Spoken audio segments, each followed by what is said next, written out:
दोस्तों, एक व्यक्ति पशु पक्षियों का व्यापार किया करता था।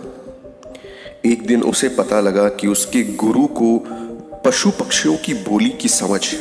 अब उसके मन में ख्याल आया कि कितना अच्छा हो अगर ये विद्या उसे भी मिल जाए तो उसके लिए भी यह फायदेमंद हो सकती है। वह पहुंच गया अपने गुरु के पास और उनकी खूब सेवा पानी की और उनसे यह विद्या सिखाने के लिए आग्रह करने लगा।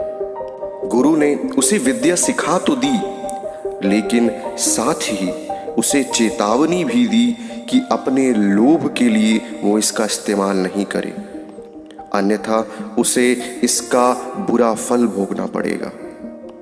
व्यक्ति ने हामी भर दी। वो घर आया तो उसने अपने कबूतरों के जोड़ों को यह कहते हुए सुना कि मालिक का घोड़ा 2 दिन बाद मरने वाला है।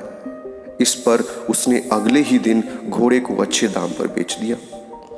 अब उसे भरोसा होने लगा कि पशु पक्षी एक दूसरे को अच्छे से जानते हैं। अगले दिन उसने अपने कुत्ते को यह कहते हुए सुना कि मालिक की मुर्गियां जल्दी ही मर जाएंगी, तो उसने बाजार जाकर सारी मुर्गियों को अच्छे दाम पर बेच दिया। और कई दिनों बाद उसने सुना कि शहर की अधिकतर मुर्गियां किसी महामारी की वजह से मर चुकी हैं। वो बड़ा खुश हुआ, चलो मेरा नुकसान नहीं हुआ। हद तो तब हो गई जब उसने एक दिन अपनी बिल्ली को यह कहते हुए सुना कि हमारा मालिक अब तो कुछ ही दिन का मेहमान है। तो उसे पहले तो विश्वास ही नहीं हुआ, लेकिन बाद में अपने गधे को भी वही बात दोहराते हुए जब उसने सुना तो वह घबरा कर अपने गुरु के पास गया और उनसे बोला कि मेरे अंतिम क्षणों में करने योग्य कोई काम है तो बता दीजिए, क्योंकि मेरी मृत्यु निकट है।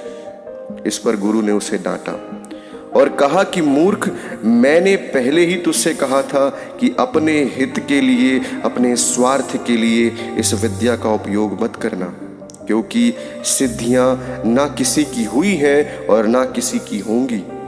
इसीलिए मैंने तुझसे कहा था कि अपने लाभ के लिए और किसी और को नुकसान पहुंचाने के लिए इसका प्रयोग मत करो। तो दोस्तों, इस कहानी में इतना ही। अगर आपको यह कहानी अच्छी लगी तो प्लीज़ कहानियों का ढाबा चैनल को सब्सक्राइब कीजिएगा, वीडियो को लाइक कीजिएगा। हम आपके लिए ऐसी ही शानदार कहानियाँ सदैव लाते रहेंगे।